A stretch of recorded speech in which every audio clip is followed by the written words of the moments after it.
Natura Voices, le podcast des leaders de la conservation. Natura Voices, the podcast of conservation leaders.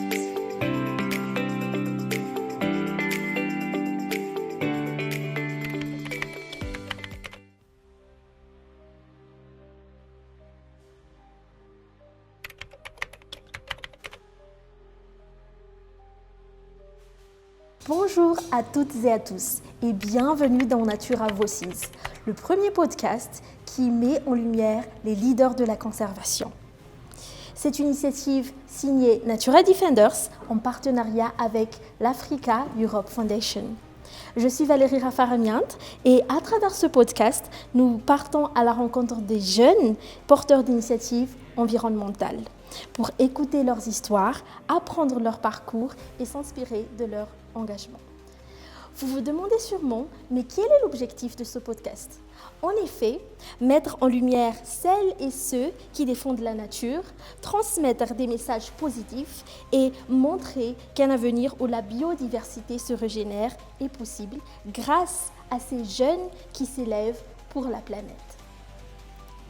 Cette initiative permet aux jeunes leaders de partager leurs idées, leurs solutions et leurs expériences.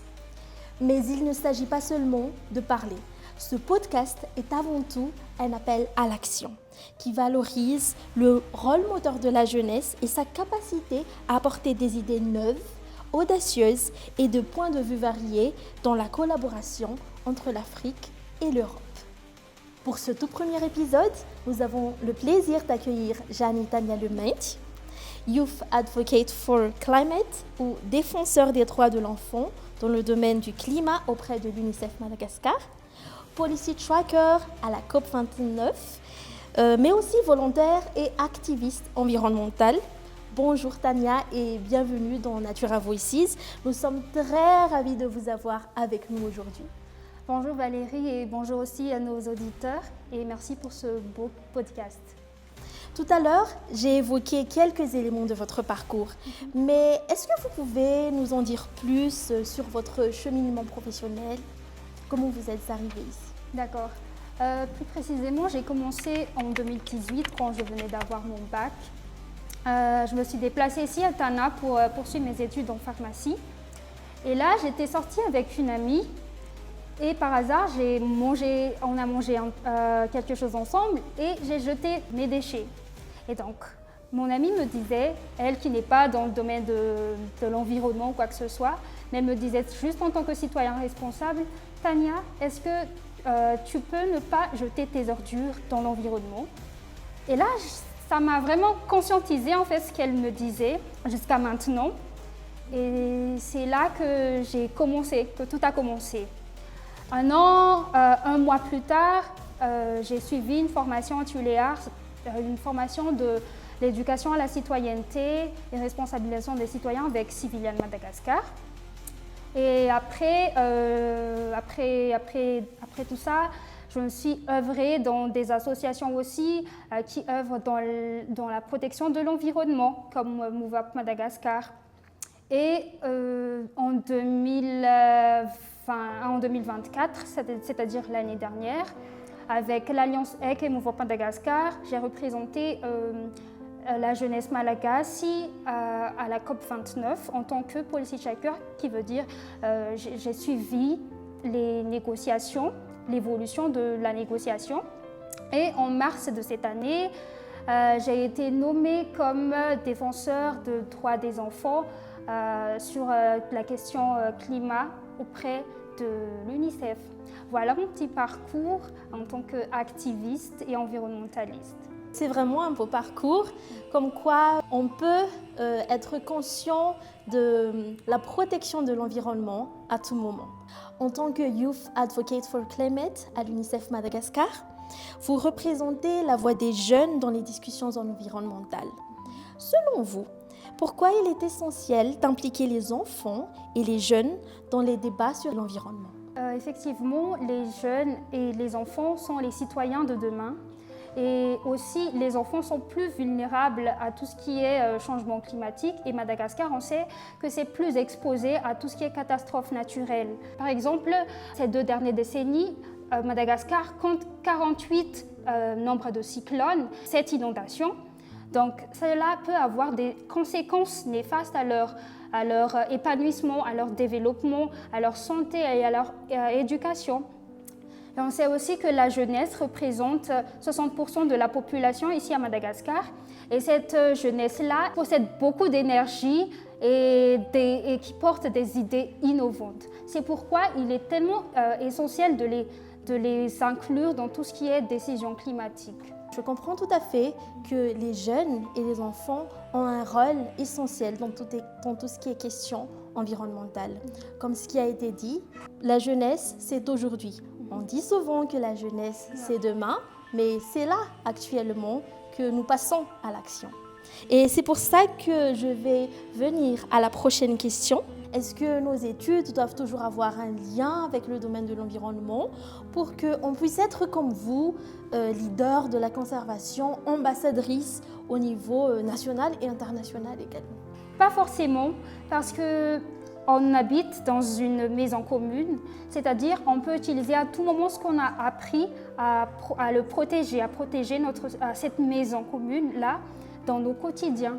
On sait que la pharmacie, par exemple, la pharmacie et tout domaine environnemental n'a pas de lien direct, je dirais direct, mais quand même, on peut adapter tout ce qu'on fait, tout ce qu'on a étudié à la protection de l'environnement. Parce qu'il y a quand même des compétences, quelque chose qu'on doit construire à notre haut niveau pour pouvoir devenir cette voix pour l'environnement, pour la jeunesse au niveau international. Moi, je dirais que tout le monde a cette potentiel d'être leader de la conservation lorsque la personne a la passion d'abord, et aussi l'audace, l'intégrité, et moi je dirais aussi, j'ajouterais sens de l'engagement, la persévérance surtout, et vient ensuite les compétences en plaidoyer, en communication, connaissances en langue étrangère, parce qu'il faut communiquer avec d'autres personnes de d'autres pays. Donc voilà les compétences qu'il faut avoir lorsque on veut être leader de la conservation.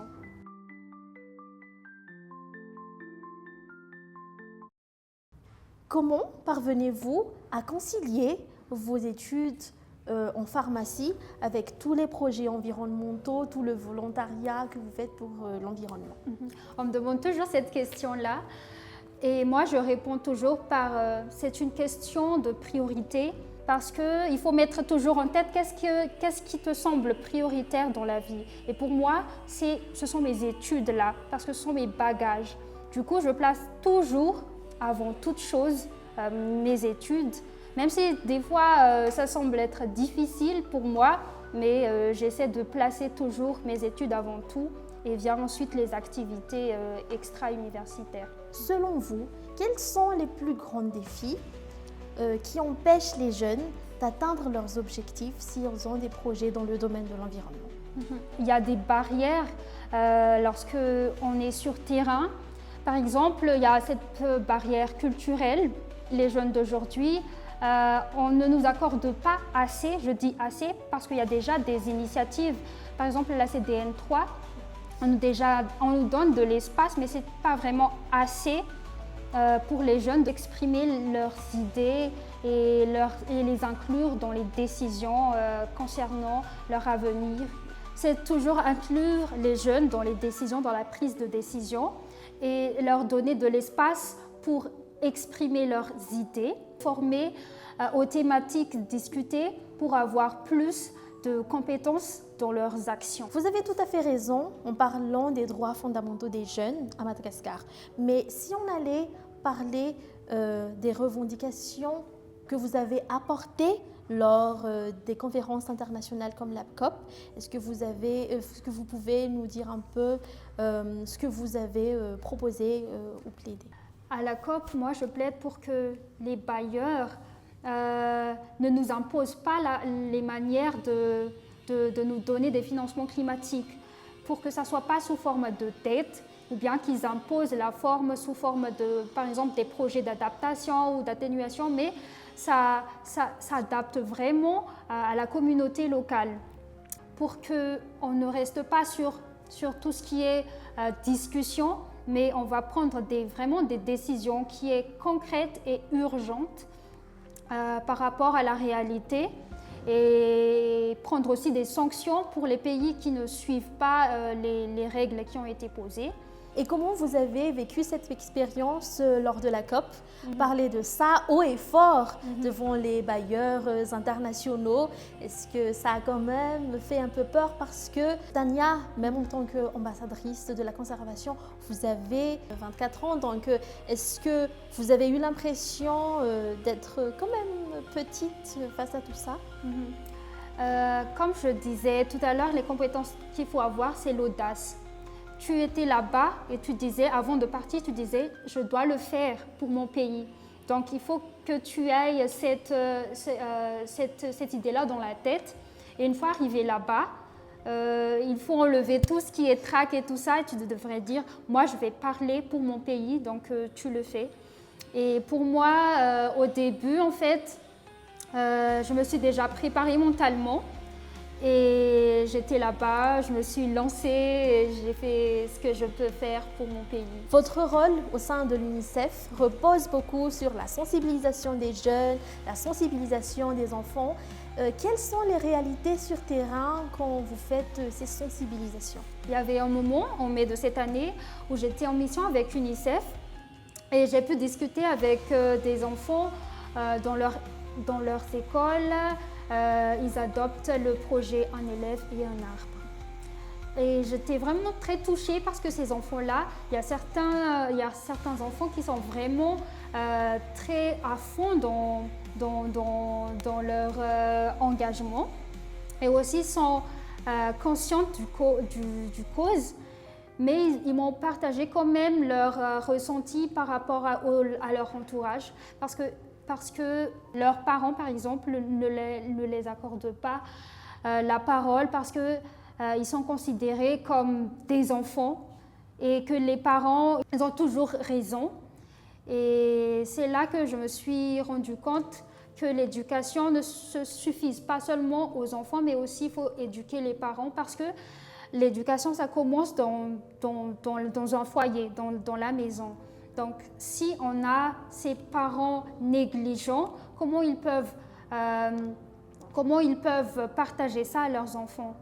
Donc, ça m'a vraiment touchée et ça me fait penser aussi d'ajuster aussi la sensibilisation, pas seulement aux enfants, mais penser aussi aux parents.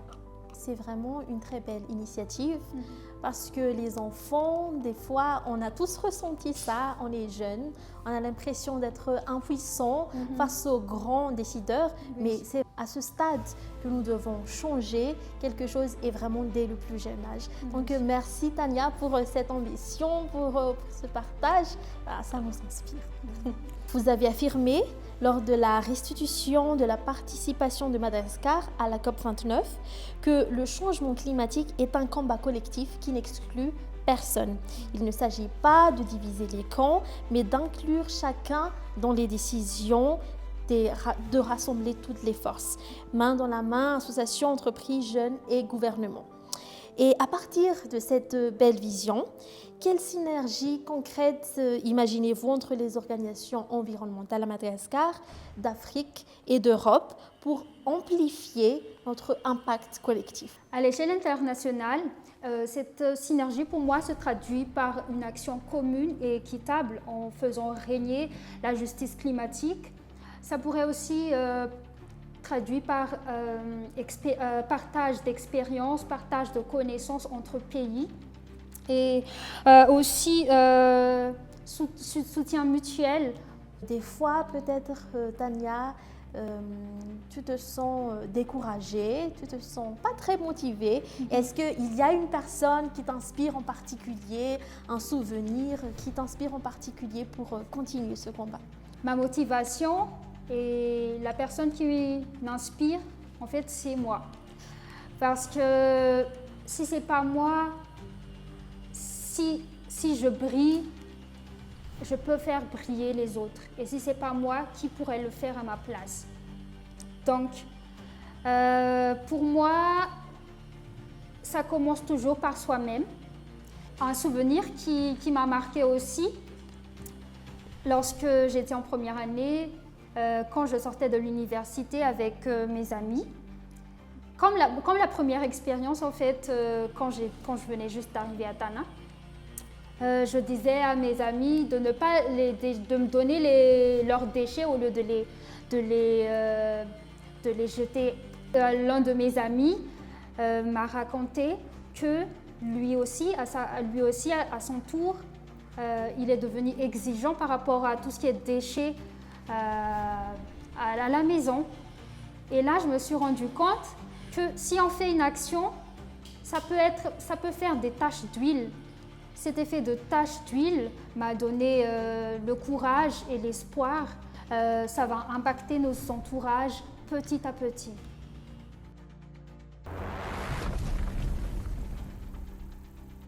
Est-ce que tu as un message à partager aux jeunes, que ce soit à Madagascar, en Afrique, en Europe, pour qu'ils aient ce courage de s'investir, de s'engager dans le domaine de l'environnement? Notre environnement, notre biodiversité, ce sont des héritages qui nous ont été donnés. Engageons-nous tous à les protéger avec courage, avec passion, parce que ça nous appartient et personne ne peut nous les enlever. Engageons-nous dès maintenant, ensemble, car demain, c'est aujourd'hui. Merci beaucoup, Tania, pour ce parcours inspirant. En effet, votre témoignage nous apprend que la prise de conscience doit toujours être précédée par des actions. Parce que vous n'êtes pas seulement une voix qui parle de la jeunesse, de la nature, du climat et de l'environnement, vous êtes surtout une voix qui montre qu'on peut s'élever, on peut toujours aller de l'avant, même si parfois il y a des doutes, il y a des rêves qui tombent à l'eau, mais il faut toujours avoir cet espoir, et c'est ce que vous nous apprenez aujourd'hui. Vous êtes aussi une personne qui nous apprend qu'on ne défend pas la nature par obligation, mais parce qu'on comprend enfin que notre équilibre en dépend. Merci beaucoup Valérie et merci à Natural Defenders de m'avoir invitée pour ce podcast. Merci d'avoir suivi Natura Voices et surtout on remercie Africa Europe Foundation pour leur soutien, pour leur collaboration pour ce premier podcast. À bientôt et au revoir. Bye bye.